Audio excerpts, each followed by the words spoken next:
1008 आचार्य महामंडलेश्वर स्वामी कैलाशानंद गिरी जी महाराज के सानिध्य में श्री केदारनाथ मंदिर ट्रस्ट दिल्ली द्वारा 7 दिवसीय शिव महापुराण कथा का भव्य आयोजन दिल्ली के श्रद्धालुओं के लिए इस वर्ष नवंबर एक ऐतिहासिक अध्याय लेकर आ रहा है। राजधानी में श्री सुरेंद्र रौतेला, राष्ट्रीय अध्यक्ष श्री केदारनाथ मंदिर ट्रस्ट दिल्ली के नेतृत्व में शिव महापुराण कथा का आयोजन होने जा रहा है। ये भव्य आयोजन 17 से 23 नवंबर 2025 तक DDA ग्राउंड, म्यावाली नगर, पश्चिम विहार, दिल्ली में संपन्न होगा। इस कथा का वाचन परम पूज्य निरंजन पीठाधीश्वर श्री श्री 1008 आचार्य महामंडलेश्वर स्वामी कैलाशानंद गिरी जी महाराज द्वारा किया जाएगा। ये पहली बार है जब स्वामी कैलाशानंद गिरी जी महाराज दिल्ली की भूमि पर शिव महापुराण कथा करेंगे। 7 दिनों तक चलने वाला यह आयोजन भक्ति, ज्ञान और संस्कृति का संगम होगा, जहां हर दिन हजारों श्रद्धालु शिव नाम की महिमा में डूबेंगे। इस आयोजन की घोषणा न्यू महाराष्ट्र सदन के मार्ग, नई दिल्ली में आयोजित प्रेस वार्ता के दौरान की गई, जिसमें प्रमुख मीडिया प्रतिनिधि, श्रद्धालु और आयोजन समिति के सदस्य उपस्थित रहे। इस अवसर पर स्वामी कैलाशानंद गिरी जी महाराज ने कहा, शिव महापुराण कथा केवल धर्म का वर्णन नहीं, बल्कि चेतना के जागरण का माध्यम है। जब मनुष्य शिव की कथा सुनता है तो वह केवल शब्द नहीं सुनता, वह अपने भीतर के शिव को जागृत करता है।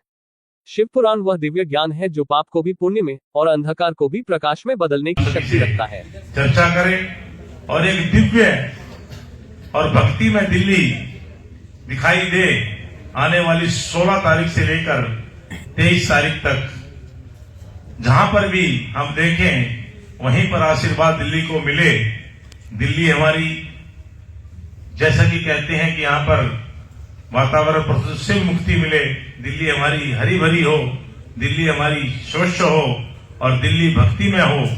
इस परम सौभाग्य को बनाने के लिए, इन काम को पूरा करने के लिए और अपने मुखार बिंदे कहते हैं कि शब्दों का एक बड़ा महत्व होता है और जो शब्द ब्रह्मांड में घूमते हैं तो सभी इस पूरे ब्रह्मांड को वो शुद्ध करते हैं। परम आदरणीय स्वामी जी का आदेश के अनुसार दिल्ली की धरा के ऊपर 12 पार्थिव ज्योतिर्लिंग का एक बहुत बड़ा रुद्राभिषेक होगा। आचार्य महाराज श्री उसमें विराजमान रहेंगे। शंकर जी का आपने सभी ने देखा है कि इन्होंने एक एक ऐसी अनुभूति से, एक ऐसे शब्दों से, एक ऐसे विवरण से इन्होंने शंकर जी के बारे में बताया है कि आपको कैसे अपने परम दिल के अंदर अपने सौभाग्य को बनाते हुए कि आपके सामने शंकर जी विराजमान हैं, शिवलिंग के रूप में है, तस्वीर के रूप में है, किसी भी रूप में है या नहीं है। तो महाराज जी ने कहा कि अगर आपने दिल में एक बार संकल्प कर लिया कि आप शंकर भगवान जी को जल अर्पण कर रहे हैं तो जल अर्पण होगा। ऐसे परम पूज्य, ऐसे परम आदरणीय, ऐसे प्राप्त स्मरणीय श्री श्री 1008 श्री कैलाशानंद जी गिरी जी महाराज को एक बार हम सभी से कहेंगे, जोरदार तालियां बजाकर जितने हमारे साथी बैठे हैं जोरदार तालियां बजाकर अभिनंदन करें। और इस धरा के ऊपर हम निवेदन करेंगे गुरु जी से कि आज अपने मुखारबिंद से आप सभी को संबोधन दें और उसके बाद आने वाले समय में आप दिल्ली के अंदर आपका निवास रहेगा। दिल्ली एक हरिद्वार से भी पावन नगरी दिखाई देगी, क्योंकि जब संतों का जहां पर भी आशीर्वाद मिलता है तो जमीन का और धरती का और धरा का सौभाग्य बढ़ जाता है। तो परम आदरणीय मैं निवेदन करूंगा परम आदरणीय हमारे श्री श्री 1008 आचार्य श्री कैलाशानंद गिरी जी महाराज से कि आप इस कथा के बारे में कि किस तरह लोग इसको सुने, समझें और देखें और इसका श्रवण पान करें, उनको कैसे इनको आनंद मिलेगा, इसके बारे में विस्तार से आप बताएं और ताकि सभी उसके बाद अपने अपने काम में लगे। बहुत विशाल तरीके से ये लगभग 70,000 स्क्वायर फीट के अंदर टेंट लग रहा है। इसके अंदर बैठने की व्यवस्था रहेगी। सब बहुत बढ़िया तरीके से महाराज श्री के निर्देशानुसार, इनके आदेशानुसार हम सभी काम करने की कोशिश कर रहे हैं। लेकिन फिर भी बच्चे हैं और बच्चे समझ के यदि कोई हमारे से भूल होती है, गलती होती है, आज कार्यक्रम का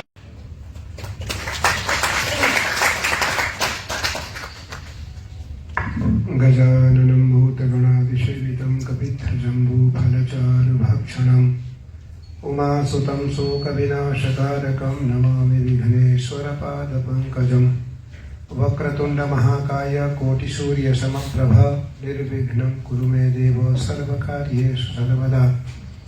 विनायकं गुरुं भानुं ब्रह्म विष्णु महेश्वरान् सरस्वतीं प्रणम्यादौ सर्वकार्यार्थसिद्धये। बड़ा ही सौभाग्य और हर्ष का विषय है। कथा तो इस इंद्रप्रस्थ नगरी दिल्ली में बड़े बड़े महापुरुषों की होती रही है, पर इस कथा का थोड़ा सा स्वरूप अलग होगा।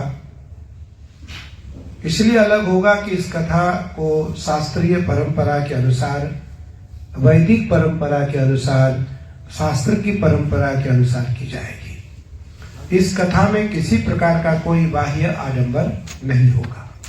इस कथा में केवल भगवान शिव पर आधारित और भगवान शिव से संबंधित चरित्र का ही निरूपण किया जाएगा। शिव पुराण पुराणों में सर्वश्रेष्ठ है। शिव पुराण पुराणों में सर्वश्रेष्ठ है। पाप, ताप और संताप तीनों का दमन करने की सामर्थ्य शिव पुराण में है। शिव पुराण को सुनने वाला प्राणी, शिव पुराण को सुनाने वाला प्राणी और शिव पुराण को कराने वाला प्राणी, शिव पुराण में सम्मिलित होने वाला प्राणी चारों प्रकार के पापों से मुक्त हो जाता है। पहला विषय, बड़े से बड़े महापातकी शिव कथा के कारण मुक्त हो गए।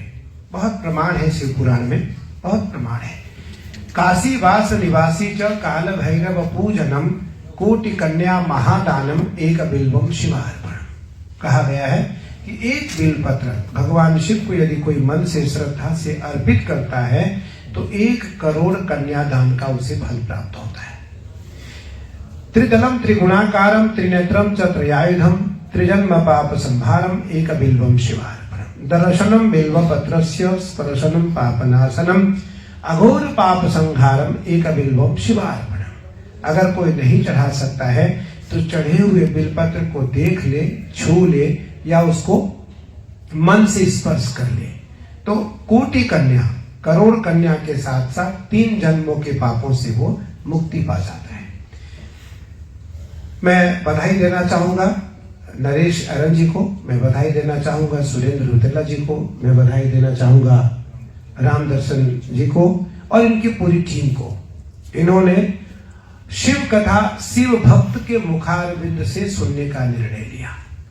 इन्होंने शिव कथा सुनने का भी और सुनाने का भी शिव भक्त के मुख से, मुखारविंद से श्रवण कराने का निर्णय लिया। राम कथा सुंदर करतारी संशय विहंग उड़ा बना। राम कथा सभी संशय को दूर करता है। दिल्ली प्रदेश में शिव पुराण की सबसे बड़ी कथा होने जा रही है और जिसके मुख्य यजमान नरेश अरन जी हैं, इनकी पूरी टीम है, सुरेंद्र रुतेला जी हैं, इनकी पूरी टीम है। मुझे लगता है यह शिव पुराण कथा ऐतिहासिक दिल्ली में इसलिए होने जा रहा है, भगवान शिव के भक्त के द्वारा विद्वतापूर्ण शास्त्रीय परंपरा के अनुसार यह कथा 12 ज्योतिर्लिंग निर्माण के साथ, ज्योतिर्लिंग सेवा के साथ यह कथा होने जा रही है। यह कथा 17 तारीख से 23 तारीख तक है। 17 तारीख को कथा का उद्घाटन है, शुभारंभ है और 23